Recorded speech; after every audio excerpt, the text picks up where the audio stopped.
just think of money as something that is not a taboo.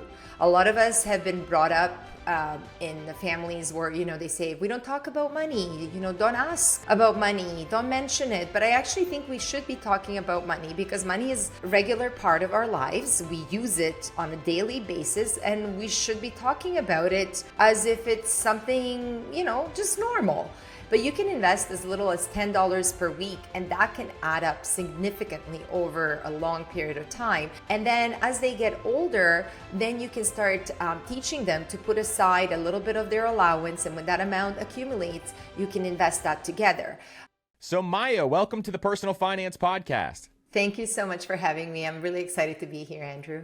I am so excited to have you here because you have one of my favorite Instagram accounts called Teach Kids Money, but you also just wrote this fantastic book that I have gone through, and I think it is an amazing way to teach your kids about money, called From Piggy Banks to Stocks. And I've even been going through it with my 5-year-old, just kind of talking it out loud and thinking through it. And I think this is a really, really cool book, and it also has activities and workbook type things in there that you can actually utilize. So I'm really, really excited to have you here. But what got you originally interested in teaching kids about money? Well, originally, it was really just my own, past. I'm the first generation immigrated from Bosnia.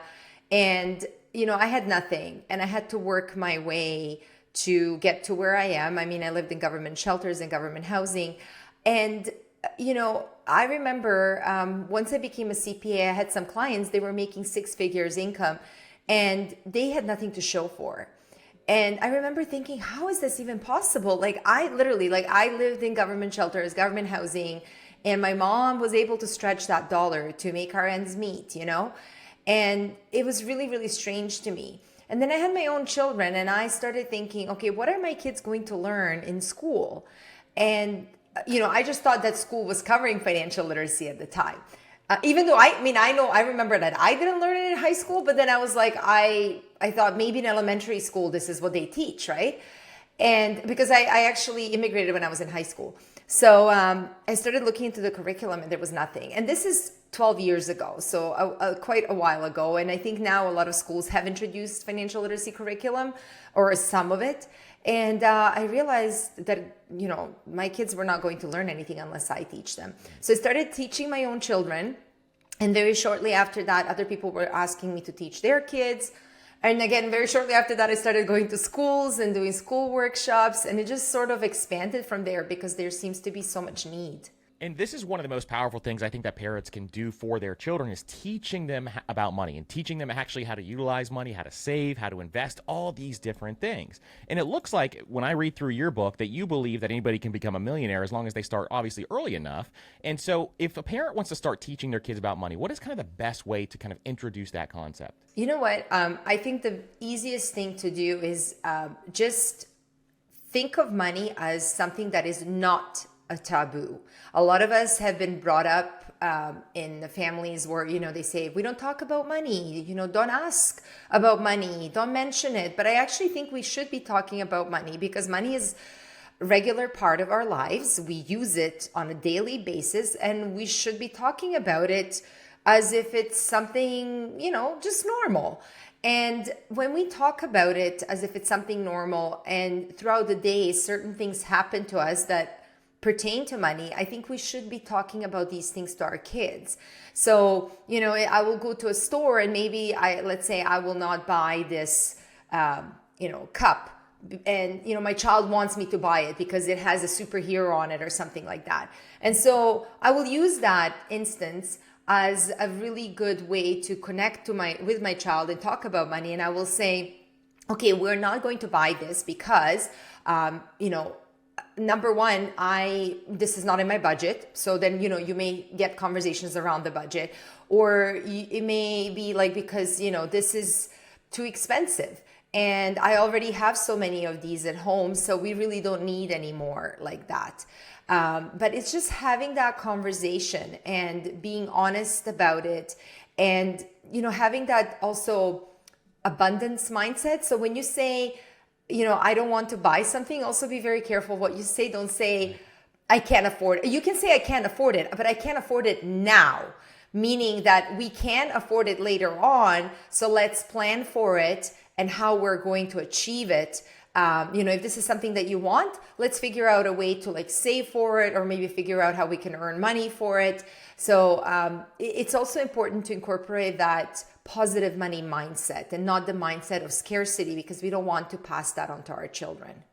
Exactly. That abundance mindset is so incredibly powerful, because you think about the parents, back in the day who used to say, hey, don't leave the lights on or something like that, but they don't explain exactly why they're saying things like that. So I think it is so important, like you're saying, to just start to have these conversations in everyday instances to teach your kids about money. It is one of the biggest things that you can do to help your kids overall. So how do you teach your kids the why behind why they need to learn about money? I think this is a really important concept, and you kind of talk about it more so in the book too.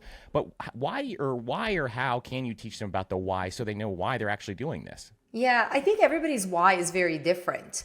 A lot of times people want more money, and it's not so much the money that they want. It's more like, why do they want more money? Is it the time freedom to spend with our loved ones? Is it, because they want to travel? And when the kids are young, they don't know why. They have no idea what why is. But to me, I have teenagers now, and I usually tell them, especially my daughter, because she's a girl, and, she jokes sometimes with me. She's like, I'm just going to marry rich. And I'm like, no, you don't want to do that. It's just that I want her, and it all depends on what she wants, but what I want for her is to be independent, to have her own money. And so she's not dependent on anybody. And for both of my children, what I want for them is to have enough money invested that it's earning them. And I tell them those are called money babies, but that's interest earned. So that money is producing money babies. And those money babies can support your lifestyle so that you're not stuck in a job that you hate. There's so many people that have jobs that they dislike. And, it gives you freedom, not just the freedom, yes, if you want to go and spend your time on the beach, or you want to play basketball or whatever all day long, that's great. But at some point you will get sick of that too. So it will give you freedom to do something with your life, maybe even something more meaningful, like to pursue certain goals, or maybe start a business that helps people in a certain way. I think it can actually create a better society. So I think that why we need to define it, what it is for us, and then we need to talk to our kids for them to help understand what their why is.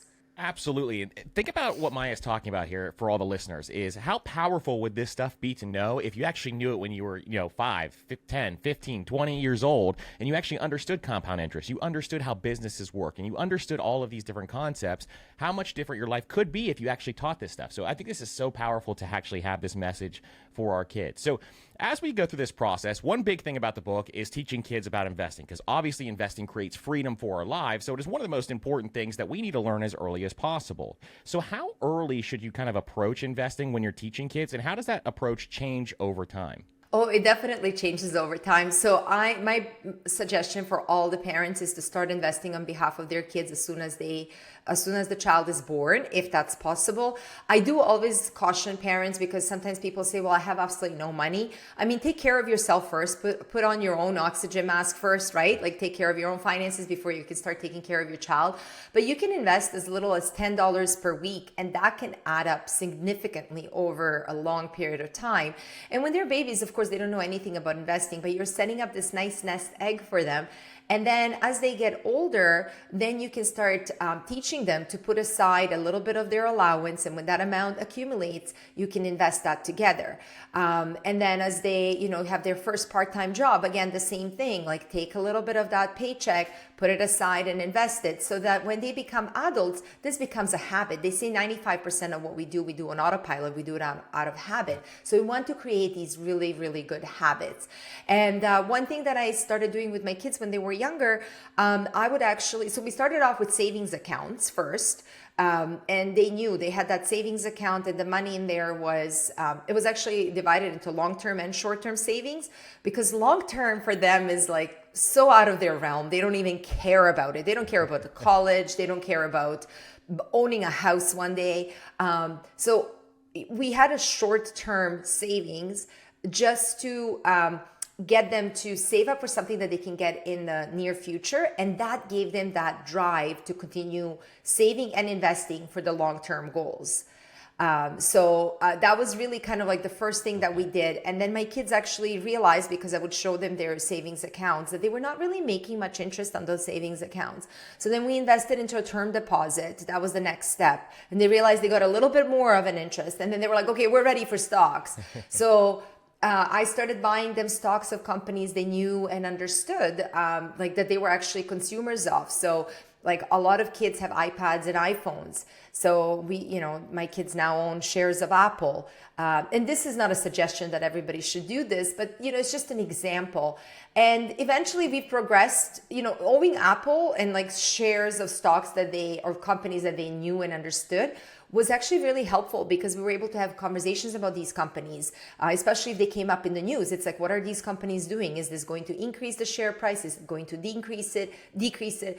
But now we invest in ETFs and index funds. So it's kind of like it really progressed. I know it's a long-winded answer, but it really progressed, from the time they were born to where they are now. No, and I love that detail, because I think it's really important to kind of see that spectrum of how this needs to evolve over time. Because for a lot of people, they may think, hey, my kids are too young to learn about this, but they're really a lot of times not. You can kind of explain simple concepts when it comes to investing, which kind of leads me into kind of what I wanted to talk about here. One of our most popular episodes we did over the last quarter was talking through, how to teach your kids about money by age. So I wanted to see if you had any tips on how to teach kids money by age when it comes through this process. Because I know a lot of people are in certain situations where they have kids at certain ages. Maybe they're younger kids, maybe they're older kids. And so the approach a lot of times has to be different, like you're talking about here, with just the spectrum of investing. So say, for example, you had kids that were 5 or below. So this is obviously like kindergarten age and below. Sometimes it's difficult to teach kids about money at that age, and some people don't do it. But I actually started doing it at this age. Is there any tips that you have for people who have kids 5 and below?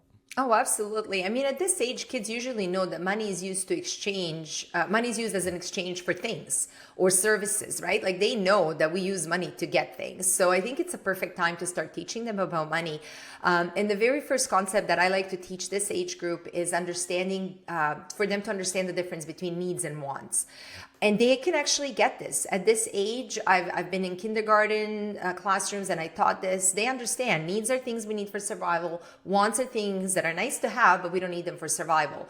And, I would even explain to them, when your parents are shopping with you, they have things that they have to get. Those are needs. And if there's money left over, then they would buy wants for you or for the household. And, we've done some exercises. I would tell them, next time you go into the store with your parents, point to the things that are needs, point to the things that are wants. But, it can actually be a little bit tricky, because I had some parents message me afterwards and they were like, well, I wanted to pick up, I don't know, something for the parent, right? Like whatever it was. And my kid was like, hey, that's a want. That's not a need. Put that back.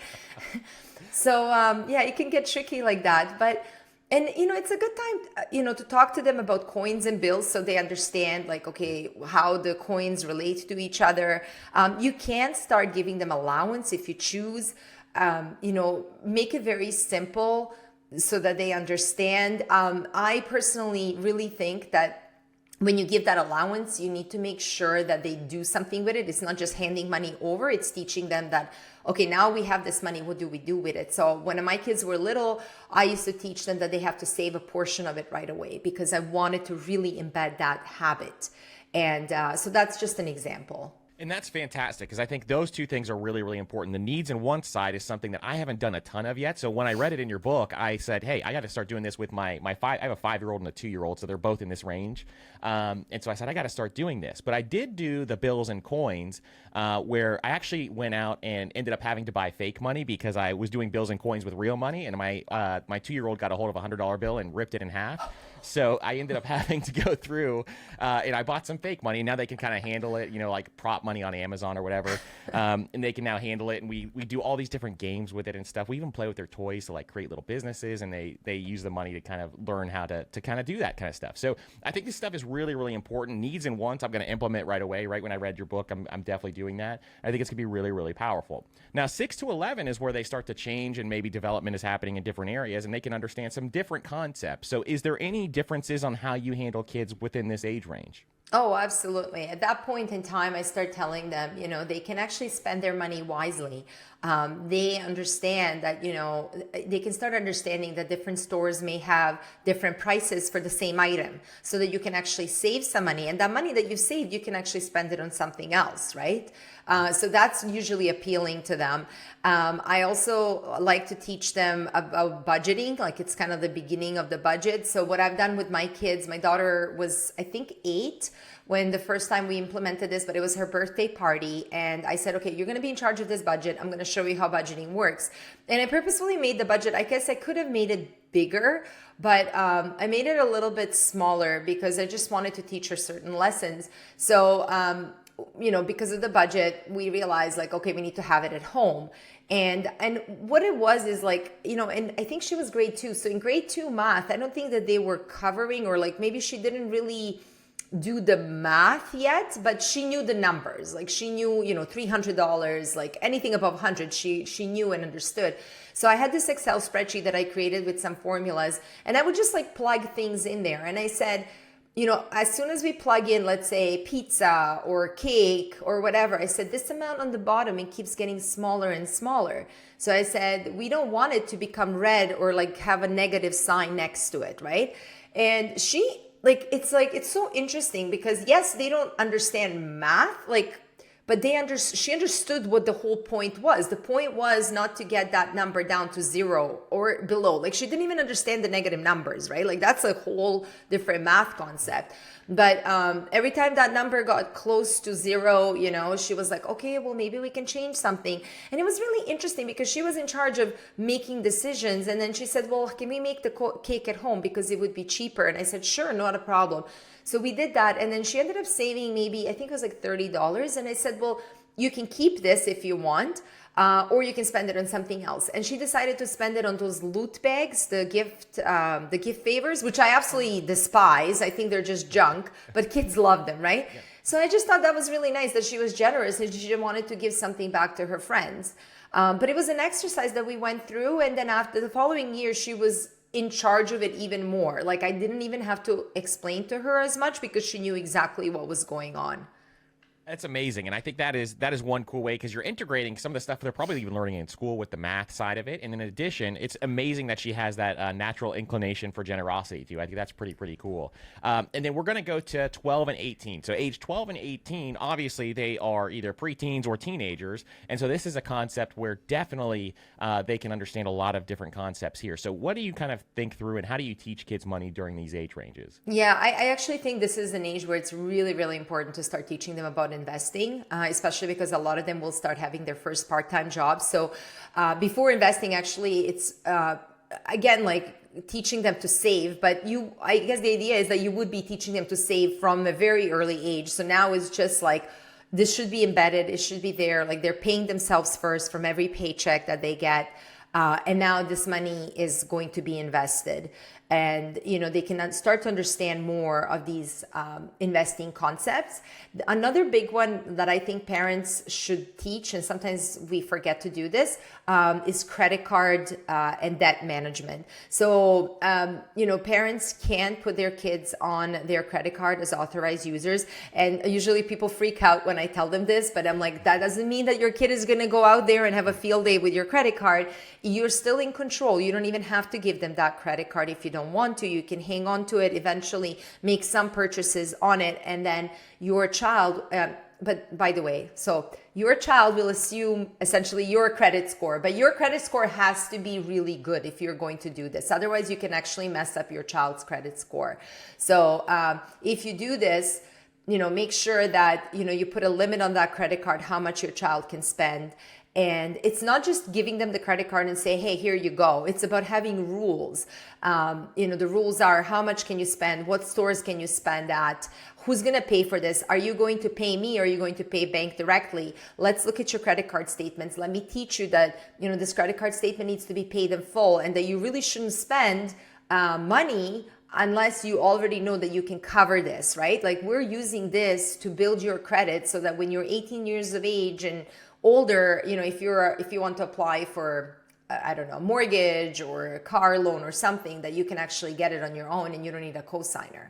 So I think that's really important. For sure, that is really important. And I think learning this stuff when you're a teenager, imagine if people knew this stuff early on, we would have so much less money problems overall when they go into adulthood and have this understanding of how all this stuff works, especially when it comes to credit cards, debt, those types of things, and making sure you're paying off your statements in full. So I want to shift gears here to some key lessons to teach kids, because I think there's some really cool concepts that you have in the book. And so I think there's some fun stuff that we could do here. So what are some fun ways to teach kids about compounding? Obviously, compounding is one of the most important things they should learn early on, because if they start early, they can become really, really wealthy, even with just a small amount of money. So do you have any fun ways to teach them about compounding? Yeah, I mean, I like to ask them usually, like, that whole, I'm sure people have heard it before, but would you want to have like $3 million now, or a penny that doubles every day for the next 30 days? And usually kids will say, oh, I want $3 million. Why not, right? But then if you actually let that penny double, by the time, it's like the 30th day, that penny has grown into $5.3 million or something like that. And then it's good to have a discussion around that. It's like, hey, why did you choose 3 million instead of this? Did you know that, penny can double like that? I mean, in real life, like, you don't have a penny that doubles as quickly as that. But the whole idea is that compound interest is really powerful, and Einstein called it the eighth wonder of the world. But one thing I like to do with my kids, especially now that they're older, there are a lot of free compound interest calculators online. And I always encourage them. I'm like, just put in some amounts, like play around with it, see, if you invest this much, at, let's say 10%, 3% inflation rate. So what would that amount be 10 years from now, 20 years from now? Those calculators are free, but I think they're just, I don't know, I find them amusing. I like to look at different scenarios, even just for me, for retirement one day, I just really enjoy looking at them. I'm the same exact way, and people make fun of me all the time because I spend my spare time going through compound interest calculators and looking at all these different calculations, which people who have listened to the podcast for a long time know I put pretty much everything into a compound interest calculator for opportunity cost. So it is one of those things. I can definitely relate to that for sure. So have you found any cool ways to teach kids about business? Because obviously, like early on, I think it is one of interest for me specifically, where I go through with my 5-year-old and we take that fake money I was talking about, for example, and we'll take his toy cars and we'll use that and say, hey, here's a car dealership, sell me these cars and I'll hand you X dollars that I think these cars are worth. And so we're kind of teaching him sales, negotiation, a little bit about business and transactions. So is there any other cool concepts that you found for kids to teach them about business? Yeah, I mean, I absolutely, first of all, I just want to say I love what you're doing. And I also think that role playing is really important, especially if they have toys, that they're like role playing with. It's like setting up a business and these toys are all interacting. Their imagination can grow wild. And I mean, you can be just there to facilitate a few things. That would definitely be for younger kids. For older kids, I know, what I've done with my children last summer was my neighbor, actually, he's a single professional, high income earner, doesn't really have time to take care of his lawn. And some of the neighbors were complaining they were actually going to call city on him. And I was like, I didn't want part of that drama. I was like, I'm not doing that. So I said, okay, well, we can do something about this. So I said to my kids, you already cut our grass. You can, mow his lawn as well. And we actually, I prepped them. Like we went through this whole process. We looked at how much does it cost, like how much how much people pay for grass cutting in our area. And then we said, okay, so if you guys want to do this, this is good money. It was working out to like $40 per visit, which is a lot more than minimum wage that teenagers are getting. Oh, yeah. And then we had this like whole, almost like a proposal for the neighbor. It was like they were going to go in and, the story always helps. So it's like, how are you going to sell your services? So they were going to say like, oh, we're saving up for a new laptop. And, we're looking to do services for other people. And I even prepared them for negotiation. I think negotiation is really important. And a lot of times people don't prepare their children for negotiating. But I said, if he tells you it's too expensive, or if he says no, then you can ask him why. If he says it's too expensive, then figure out, you can lower it down to maybe 35 or 30. So I just gave them some pointers on that. But anyways, they ended up going to his door and he hired them right away. He did not negotiate. He was just happy they were there, that, somebody was going to cut his grass. And then it was really interesting because we took that a step further. So I started telling them, because we were going on vacation for 2 weeks, and I said, well, who's going to cut his grass? Because now this is your responsibility. This is a business. And they both said that they had friends that they were going to like ask. And I said, but now you can pay your friends the full $40 that he's paying you, or you can pay them $20, which is way better than what they're going to earn, working as a cashier.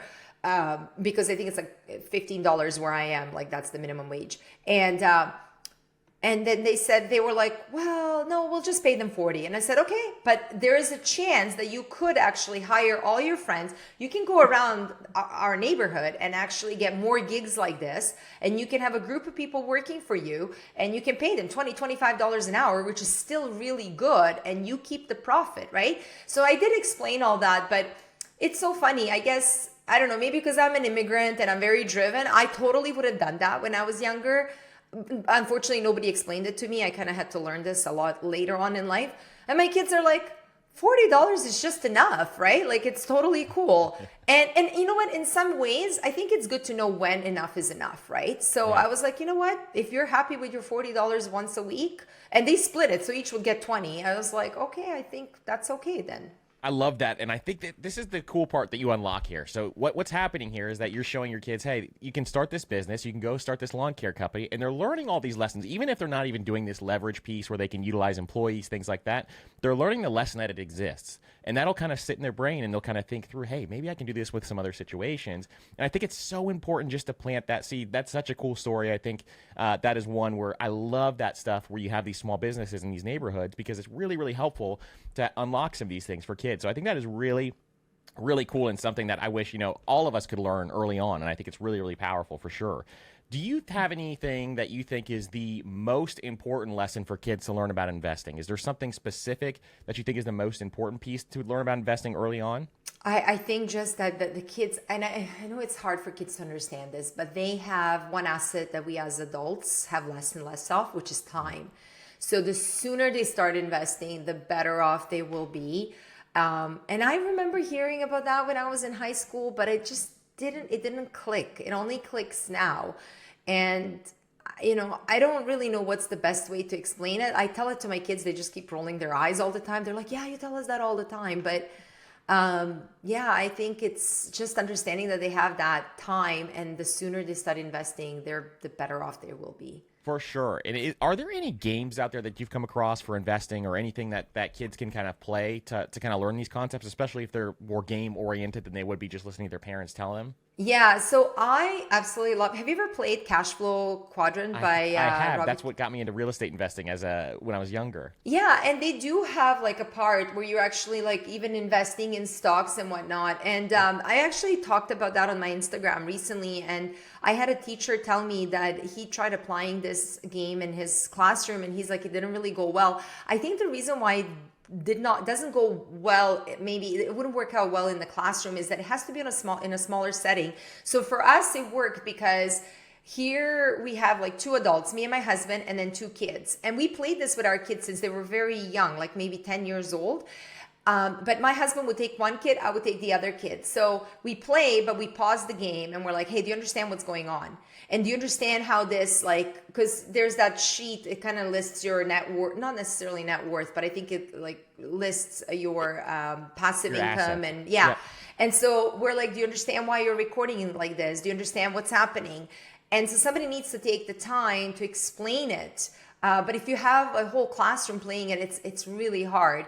If anybody is a teacher that's listening, and if you're thinking of playing this in your classroom, I would suggest you play this maybe with 1 or 2 kids, and then you make them champions and leaders, and then they can teach it to like 1 or 2 kids, and then so on and so on. Because it's a great game, but it is complex. Like, you really have to understand what's going on. And especially if you're learning some of this stuff for the first time, it's overwhelming, but once you learn it, it's eye-opening. It's just like, oh my goodness. Yes. 100%. I know so many people who have learned how to just invest in real estate through that game. And if nobody's ever heard of it, it's called Cash Flow. I think Robert Kiyosaki, the guy that wrote Rich Dad, Poor Dad, developed it.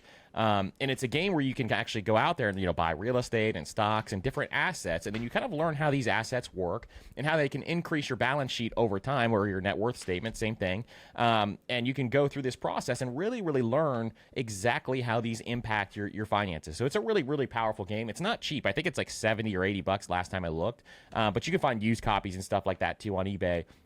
And it's worth the money. I think it's worth teaching people, especially if you have older kids. It's going to be a really, really cool concept. But you do have to understand what's going on, like Maya's saying. So it's important to kind of have those concepts, and smaller groups are probably better. So I want to shift gears here to chores also, because you kind of indicated that you do believe in chores. So how do you think through chores, and how do you manage chores for your kids? So, so it's actually interesting because so you're talking about chores and allowance, right? Yes. Okay, so I actually don't believe in chores. I should say that, but I believe that there's actually 4 different ways to do allowance, and I believe that there's no one fit all approach. So is it okay if I just quickly go through them? Because I would love that. Yeah. So after doing this for a decade, I realized that parents were at each other's throats about what's the proper way to do allowance. And when it comes to teaching kids about money, it really should come from your values. Everything is based on your values. So even when it comes to parenting, we don't all parent the same, right? It depends on the values. So allowance is the same thing. Allowance is just a tool that helps our kids learn how to manage money now when the stakes are low and dollar values are low, so that they can actually properly manage the money later on. So there are really 4 different ways. And if you try one, it doesn't work for you, try another one, something's going to stick. So the first one is chores, which we all know, the kids don't do the chore, they don't get their allowance. And parents who support this, they want their kids to be hardworking, and they want, to instill that, the notion that, we have to work hard for our money. The parents that don't believe in chores allowance method, what they do is they'll just give a set amount of money to their kids because they want their child to use that money to learn how to manage it. But what they believe is that a child will not be paid to make, let's say, their bed or take out the trash as they get older. They should be doing these things because they're a contributing member of the household. And so if these kids don't do the chores, they lose opportunities to, play video games or screen time or go on play dates and so on. There is a hybrid approach, which is the mixture of the first 2. And these parents give their kids some allowance that's not tied to chores, just so that they can manage this allowance and learn from it. But the kids also have an opportunity to do chores that maybe parents would pay somebody else, but instead of paying somebody else, the parents are paying the kids. And so, it could be like, washing your car or shredding your confidential documents and things like that. So the kids have the opportunity to earn more money if they want to. And the last approach is really no allowance at all, because some people just believe that kids should not be given allowance. But in that case, I like to encourage parents to give their kids an opportunity to practice with money somehow. So one example is the one that I talked about earlier, teaching your child to manage their own birthday budget, right? That would be one where your child is in charge and they know, they're like, okay, this is how money works. I'm managing it. It's not my parents telling me what to do. So I don't believe that there's one set way. I think we can all decide what works for us. And a lot of times people will try something and they'll tell me, oh, I failed. I'm like, no, you did not fail. It just means that maybe something didn't work out. Try something else, right? Exactly. I love that. And I love that you went through those options, because I think those options are really important, because each of us have a different way to parent. And I think that's really, really important to kind of have those options available. And I think one big thing here is that, whatever option you choose, as long as your kids understand how to manage that money, that is going to be the biggest portion overall. Are there any ways that you manage, paying your kids? Do you just pay them in cash, or do you use specific banks, or how do you kind of think about that? Yeah. So when when my kids were little, there were no apps or any of the stuff that they have now. There's Greenlight, there's Busy Kid, there's Go Henry. In Canada, they have Mido. And we actually just used to give them cash. And I found that when they were younger, cash was great because it really taught them about the relation between the coins and the bills, and they were able to give us change. And it was a lot easier. We would go to the bank and we would, get smaller bills and smaller coins, and we would just distribute that to our kids, and they could separate it into their little piggy bank and whatnot. So as they got older, I realized that, we need to start teaching them how to handle money online. And sometimes, again, parents freak out about this. They're like, oh, you want me to give a bank card to my child? And I'm like, no, I mean, yes, you should open up a bank account for them. And our job as parents, I personally prefer cash. I'm a cash person. I love cash. But our world is moving towards cashless economy. And what doesn't matter whether I like it or not, it's my job to prepare my child for where the world is going to be when they grow up. So, yes, I opened up bank accounts for them, checking and savings. I had their bank card with me at all time when they were little. And I would only bring it with me when, we were going, let's say, to Walmart or Toys R Us or something. And I'd be like, okay, I'm bringing it. You know how much money you have in your bank account on the checking bank account and that you can spend. You can't spend more than that. So I think it's important to teach them, how to handle this cashless payments, how to understand how the banks work, how to withdraw money, how to deposit money, because that is all important. Absolutely. I completely agree. And so utilizing kind of both concepts, giving them cash, especially early on, like you said, is going to be helpful just for understanding and how to, manage that money. And then from then on, you can also teach them on the digital side as well, because that's what we're going towards, like you said, is one of the biggest things. Now, do you invest for your kids specifically for their future? And if so, how? Yes, so we started investing for them as soon as they were born. Because I'm from Canada, so we have something similar to 529 plan. So as soon as they were born, we opened that up, and we have certain maximum amounts, and we've been contributing maximum amounts to that. And any money that our kids got, especially when they were little, we actually opened up another custodial account where we deposited this money. So they, in addition to their college fund, they have this other money that it's literally been like accruing interest since they were born. And now as they're older, again, every time, they have birthday or Christmas, I buy them a share of, now it's like an ETF. And, that's just, it goes into their investment account. And then I encourage them again, like whenever they earn money, to save a portion so that they can actually invest themselves.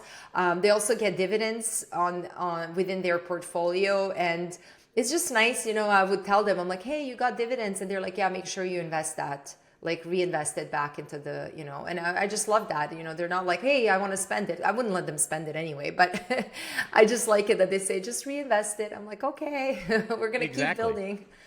That's amazing, and I think that's one of the most powerful lessons we can definitely teach our kids going forward is just kind of showing them that they have this available and showing them how this works and these brokerage accounts and how to save a portion so that they can invest those dollars for sure.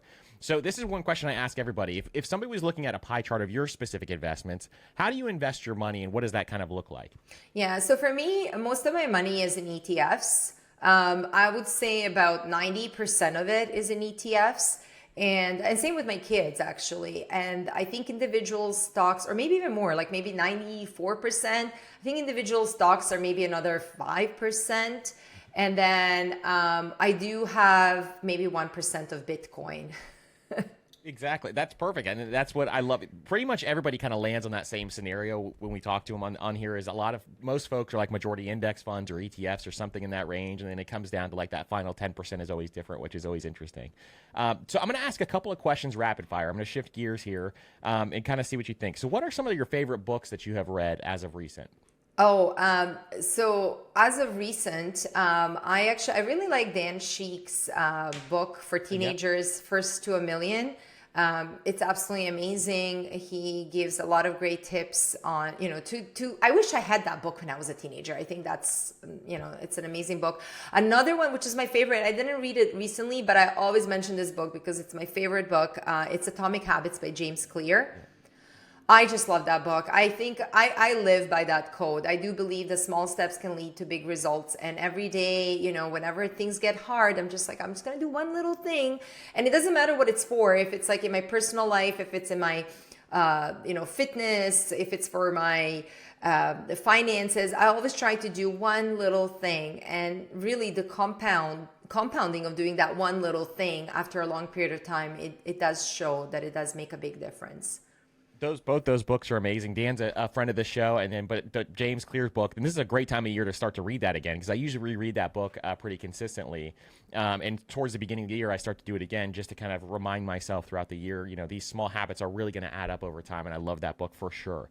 What part of your work or your life makes you come alive? Oh, I love teaching.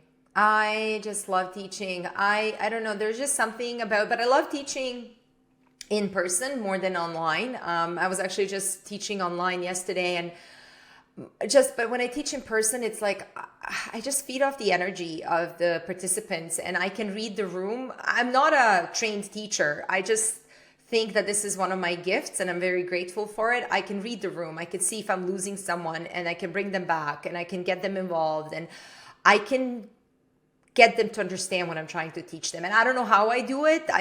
I'm able to do it. And it makes me so happy when I'm actually able to teach something to someone that they didn't understand. And I also love it when people message me afterwards and say, oh, what you said, or what, I actually ended up applying that, and this is how my life has changed, or this is what what our family is doing now. And things are so much better. And you can absolutely see that coming through in your book and in the way that you teach online even. And then in person is probably even better just because you can talk to those individuals after and see their energy and have that conversation. What is your biggest fear when it comes to money? I think my biggest fear is that because I come from scarcity, right? And I am still battling that scarcity mindset. It's really hard. I am always afraid that I'm going to forget about the things that are really, really important, that I'm going to put money first, like things like my health, or, I'm very ambitious, I'm very driven. And so I keep pushing. And a lot of times, especially now that I'm getting older, I'm kind of like, wait, I need to take a break. Like my health is going to suffer, or I'm not spending, like the alarm bells just go off. It's like, I'm not spending enough time with my kids, and they're getting older and they're going to leave soon. And, I want to still stay married to my husband. So I have to spend. So it's like, I don't want money to make me forget about things that are really, really important, right? Like chasing money, like having this business. And I love what I do, but again, it's at the end of the day, it's a business, right? So it's kind of like, okay, like I don't want money to be the reason for me to forget about the things that really matter. And that's 100% one that I can definitely relate to too, because I've kind of think through this all the time. Like, am I spending enough time with my kids or my wife or all these different things? It's really, really important to kind of think through that, because that's one thing that a lot of people regret on their deathbed is they say they didn't spend enough time with the people they loved. And those, our kids are going to remember how much time we spent with them. And so I think it's really, really important. I think that's a great one. How do you plan to level up your finances this year? I think I'd love to. You mean 2024?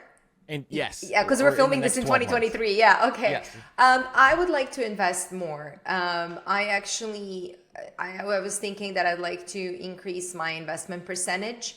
And we've been comfortable with where we are right now. I just thought maybe we could tighten the belt a little bit. Exactly. And that's kind of a valuation I do at the end of every year too. Same thing. And I think it's really important for all of us to do that. If you could tell your younger self one thing about money, what would that be? I think it would be definitely learn about ETFs and index funds, because they're really easy to understand, and start investing in them as soon as you possibly can. And even if you can just only invest $10 per week, that's great. Just do that. You don't need to invest more if you can't, but stay consistent and let that money sit in the portfolio. Do not take it out. Consistency is the key, and starting early is really, really powerful. Absolutely. The last one is my favorite one. What does wealth mean to you? I think to me, wealth is actually things that are not necessarily related to money, but I think money can definitely help with. So for me, wealth is health, my health, the health of my kids. As we speak right now, you told me your kids are sick. When my kids are sick, I don't feel well, even though right. I am physically well and everything's fine with me. But when somebody's sick, I'm not okay. So yeah, our health, the fact that we just have each other. I mean, I'm just so grateful. I have so many amazing people in my life that I can count on, that I can rely on. That's really true wealth to me. Absolutely. And that is such an incredibly powerful answer that we can all, always keep in the back of our mind for sure. So Maya, this has been absolutely amazing. Where can people find out about more about you, your book, and your website and everything else you have going on? Yeah, sure. Thank you so much for asking that. So I am quite often on Instagram. I hang out there a lot. I answer a lot of my followers' questions. My Instagram handle is teach.kids.money. I do have a blue check mark next to my name, so make sure you follow the right account. Otherwise, you're going to be harassed by scammers that will try to sell you crypto. I also have two websites. One of them is Dinari, DINARII.com, and another one is wealthykids.club. And my book can be found on Amazon or pretty much any bookstore. And it's called From Piggy Banks to Stocks, The Ultimate Guide for a Young Investor. Absolutely. We will link all those up in the show notes below so that you guys can check those out. Maya, thank you again so much for coming on. This was incredible. Thank you so much for having me. This has been fun.